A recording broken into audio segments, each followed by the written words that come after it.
Bonjour tout le monde, alors on se retrouve aujourd'hui pour un tuto dans lequel je vous explique comment transformer un meuble mural de salle de bain en table basse. Le fait est que je me suis retrouvé à récupérer ce meuble parce que quelqu'un n'en voulait plus, il allait les jeter. Je me suis demandé ce que je pouvais en faire et j'ai pensé à faire une table basse. J'ai toujours rêvé d'avoir une table basse où le plateau pouvait se relever et donc j'ai regardé un petit peu comment faire et quel matériau utiliser, et aujourd'hui on va faire ça ensemble. Voilà, donc ici vous avez le meuble de salle de bain en question qui ressemble à ça. Regardez, c'est une porte donc qui s'ouvre, qui est censée se poser au mur, et j'en avais deux, donc j'ai récupéré la deuxième porte ici qui va me servir à recouvrir l'autre côté. Je me suis procuré 4 pieds comme ça qui vont me servir donc à les mettre de ce côté là, et un mécanisme pour permettre de relever la table qui va se glisser à l'intérieur. Et allez, c'est parti, on y va. Alors, on commence par désolidariser la porte avec le reste du meuble. Donc pour ça, on enlève les charnières. On a utilisé une visseuse. C'est le plus rapide, le plus simple. Pensez bien à utiliser les bons embouts qui correspondent donc aux vis des charnières. Ce serait dommage d'abîmer les vis parce qu'on peut réutiliser les charnières pour un autre projet.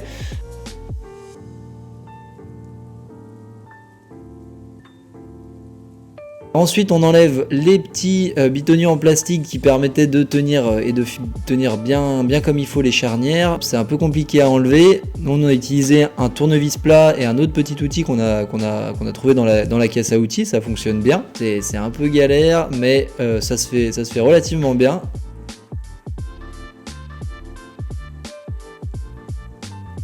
Une fois que c'est fait, on retire ce qu'on peut appeler donc le squelette du meuble, et en fait on va intervertir les deux. Donc ça veut dire que ce qui était la porte va devenir en fait le dessous de la table sur laquelle on va mettre les pieds. Donc on va placer le dessous de la table et on va commencer par le fixer donc avec des vis. Vérifiez que la table soit bien alignée donc avec le reste du meuble pour que ce soit joli. On vérifie donc que la vis est pas trop longue, pas trop grosse pour abîmer le meuble, et pour éviter que le bois éclate, on va venir percer avant. Une fois que vous avez choisi la vis, pensez bien à vérifier que la mèche est de la bonne taille pour éviter de percer et d'avoir un trou trop gros par rapport à la vis. Donc on met bien en place le meuble et on s'assure une dernière fois qu'il est bien aligné de tous les côtés. Et on commence à percer directement dans le coin. Donc moi je change tout de suite après avoir percé, je vais mettre la vis. Je préfère fonctionner comme ça plutôt que faire les 4 trous. Je trouve ça plus simple, comme ça vient fixer le meuble et ça évite qu'il bouge à chaque fois. Donc voilà, vous faites les 4 coins de cette même manière là. Donc on commence par percer et ensuite on vient serrer la vis en vérifiant à chaque fois que ce soit bien aligné. Et on recommence si ça s'est désaxé.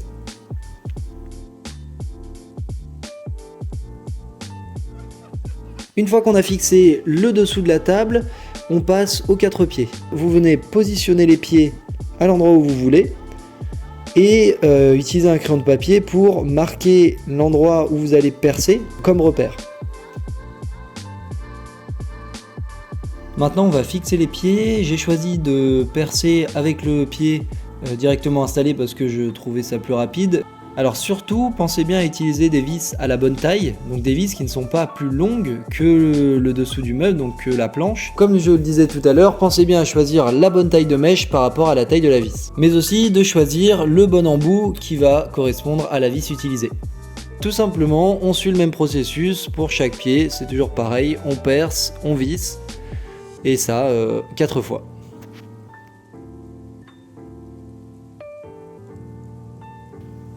J'ai choisi ces pieds parce que je les trouvais plutôt jolis. Il y en a énormément sur internet et en boutique, donc vous avez vraiment l'embarras du choix. Ils font 33 cm, les miens c'est, enfin selon moi, la bonne taille pour une table basse. Et ça correspondait donc à mon canapé, donc j'ai choisi de prendre cela.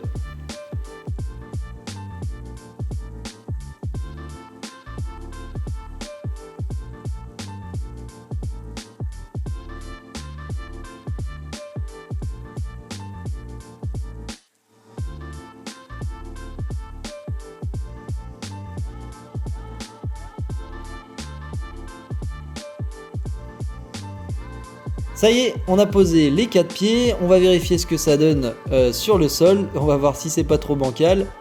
Ça ne l'est pas, c'est bien fixé, il n'y a aucune vis qui dépasse, c'est nickel.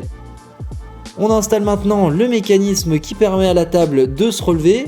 Donc nous on a choisi celui-là, c'est un mécanisme à ressort qui est assez simple et qui fonctionne relativement bien. Après il y a d'autres systèmes. Alors l'installation du mécanisme c'est pas évident, je vous conseille quand même d'être à deux, d'avoir au moins voilà, une main pour vous aider. On dessine l'emplacement des trous donc pour le perçage. On vérifie bien que le haut soit bien aligné avec les rebords de la table pour que lorsque ça se referme, que ça ne gêne pas. On fait bien attention à ça et on fait aussi bien attention au fait que ce soit droit, que le mécanisme soit droit. Une fois qu'on a dessiné les trous, maintenant on n'a plus qu'à les percer et à mettre les vis. C'est pareil pour les vis, faites bien attention à choisir des vis à la bonne taille qui vont pas sortir de l'autre côté parce que encore une fois ça va pas être très beau et ça va être dangereux. Faites bien attention à ça. C'est pas mal donc à ce moment là d'être deux pour qu'il y en ait un qui tienne le mécanisme pendant que l'autre y visse.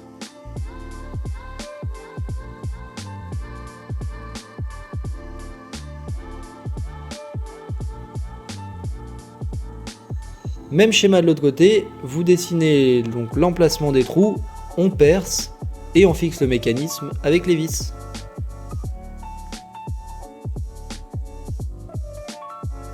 Donc là on arrive à un moment un peu délicat, c'est le moment où il faut fixer le plateau du dessus sur le mécanisme.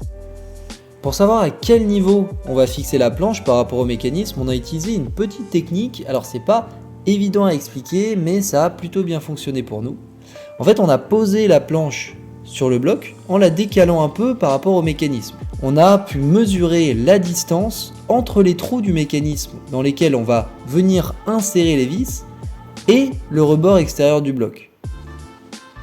On a aussi fait bien attention à aligner la planche avec les rebords sur le côté pour qu'ensuite ce soit bien aligné une fois que le mécanisme, donc que la planche va venir se rabattre. On mesure donc la distance à 4 endroits et on vient tracer un trait pour marquer la délimitation. Une fois que le trait a été tracé, il ne reste plus qu'à marquer l'emplacement des trous par rapport à ceux du mécanisme. Quand les trous sont bien marqués, il ne reste plus qu'à percer très légèrement pour pas traverser la planche. Parce que là vraiment c'est pas le moment de faire un trou de l'autre côté, là on verra que ça. Une fois que les trous ont été percés des deux côtés, on pose la planche sur le mécanisme avec les trous bien alignés, donc les trous qu'on a percés et les trous du mécanisme. On insère les vis pour venir assembler tout le bloc. Alors c'est pas évident de visser dans cette position, mais on y arrive. Il faut un peu de souplesse dans les poignets, mais c'est possible. On voit bien la concentration qui est nécessaire pour visser une petite vis dans le trou. Et ainsi de suite, donc on vient insérer des vis dans tous les trous qu'on a fait. On regarde si ça fonctionne bien et si c'est bien aligné. Et voilà, c'est parfait. Et voilà, vous connaissez ma petite astuce pour transformer un meuble de salle de bain en table basse. Surtout si ça vous a plu, n'hésitez pas à laisser un petit commentaire et un pouce, ça prend 3 secondes et ça fait toujours plaisir. Et surtout, si vous avez des meubles dont vous ne vous servez plus, avant de les jeter, pensez à regarder voilà ce que vous pouvez faire avec sur internet. Il y a toujours moyen de les transformer pour en faire quelque chose de mieux. Ou de différents. Et si vous n'avez pas d'inspi, n'hésitez pas à nous envoyer un message sur les réseaux et on pourra trouver des idées et même pourquoi pas faire une petite vidéo très vite pour un nouveau tuto avec Fabricable. À bientôt.